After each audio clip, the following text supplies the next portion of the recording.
unpreventable part of human life. Or is it? Hi, I'm Jack Martin, and I'm a biology student at the College of the Holy Cross. Today, I'm going to be discussing vaccines and some of the terrible diseases that they help prevent us from getting. Before we talk about some very rare and harmful diseases, we need to first cover what a vaccine is. Vaccines are biological products that help our immune system create antibodies, proteins that fight disease. They prevent us from getting sick by giving our bodies the memory to fight infections with faster and stronger response. Vaccines are extremely effective in terms of fighting and even eliminating certain types of diseases. A perfect example of the effectiveness of vaccines is the elimination of smallpox. Often called variola, smallpox is a horrible virus that the American Museum of Natural History has estimated to have killed more than 300 million people. According to the CDC, the last known naturally occurring case of smallpox was diagnosed in 1977 in Somalia. 3 years later, the World Health Organization declared smallpox eradicated. How did this happen? Dr. Aaron Glatt, an infectious disease specialist, says that smallpox was eradicated solely through vaccination, as there are no treatments for the disease that have been proven and tested. In 2011, the World Health Organization released a chart displaying the number of global smallpox cases, and it is pretty miraculous. In this graphic, you can see the global number of reported smallpox cases from the World Health Organization. Notice how in the mid-1970s, smallpox cases take a big turn and eliminate by 1980. Vaccines prevent and eliminate the spread of several other malicious diseases. Polio is a harmful virus that affects the central nervous system and can cause paralysis. This disease is well known because of former President Franklin D. Roosevelt, who led the country through the Second World War while suffering from polio. The virus wreaked havoc during the first half of the 20th century, killing thousands of people every year. But luckily for us, the development of a vaccine in the 1950s helped to eliminate the prevalence of the virus around the world. There is an evident decline in polio cases after 1980 and a steep decline in the late 80s. Polio seems to have been on a downsurge since 2010.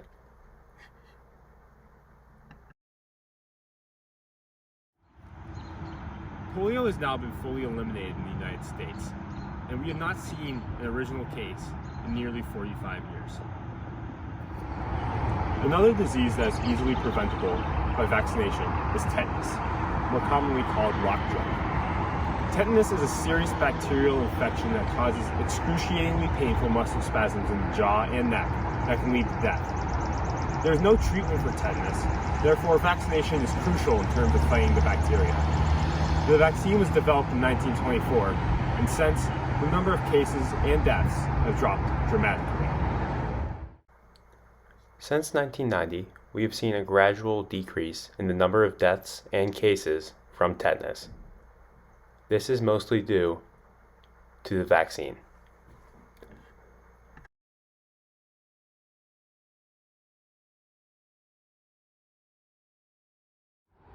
A common vaccine that we receive as children is the MMR vaccine. This vaccine was licensed for use in 1971, and the recommendation for a second dose was made in 1989. The jab protects the patient from not one, but 3 different diseases: measles, mumps, and rubella. Measles is a highly infectious virus that is extremely dangerous for young children. It can cause painful rashes, as well as fevers well over 104 degrees. Mumps is a contagious viral disease that spreads through infected saliva and can cause swollen glands. And finally, rubella is an extremely uncomfortable viral infection that is best known for its bright red rash. All 3 diseases have seen significant declines in cases and have been on the fringe of being eradicated in the United States. You can see how the evidence of this in the following 2 graphics. Here you see the U.S. measles cases from 1997 to 2011 You can clearly see when the vaccine was licensed and when the second dose was recommended in 1989.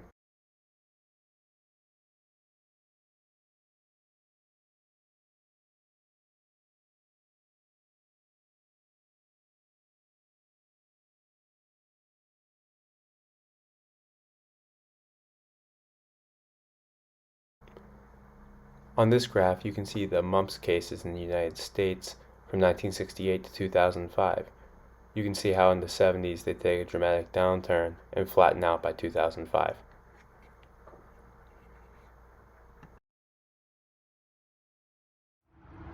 Hepatitis B is another harmful disease that can be easily prevented by vaccination.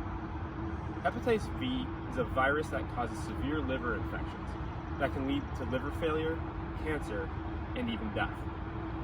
Although the disease is still prevalent in the United States, the number of cases has dropped significantly after the development of vaccines in 1981 and 1986. Here we see a graph of hepatitis B infections in the United States from 1980 to 2014. You can see how the first vaccine that was released in 1981 was ineffective. However, the one released in 1986 was effective, and you can see how cases have gone down ever since. The World Health Organization hopes that hepatitis B will be eliminated in the next 10 years. This process requires vaccination against the virus as well as prevention of transmission. The last disease that I'm going to cover today is also the most common, influenza. The flu is a very common viral infection that causes fevers, chills, aches, and can be deadly, especially in high-risk groups. An influenza pandemic in 1918, known as the Spanish flu, infected nearly 500 million people and estimated to have killed between 10 to 20% of those infected. Following this pandemic, researchers began to study influenza, and in 1942, a vaccine that offers protection against influenza A and influenza B viruses was produced. Flu vaccines continue to be modified every year and partially effective in preventing recipients from contracting the virus. After researching these diseases and how harmful some of them can be, I strongly encourage all of you to get vaccinated. There are many concerns regarding vaccinations, the most common of which is that vaccines cause autism. To say it clearly, vaccines do not cause autism, and there is no thorough evidence that supports the previous claim. As of May 2021, we are in the midst of a great pandemic. COVID-19, so far, the virus has killed more than 3 million people worldwide and over 500,000 Americans. I hope that one day we can add coronavirus to the list of vaccine preventable and eliminated diseases, but that requires the efforts of all of us.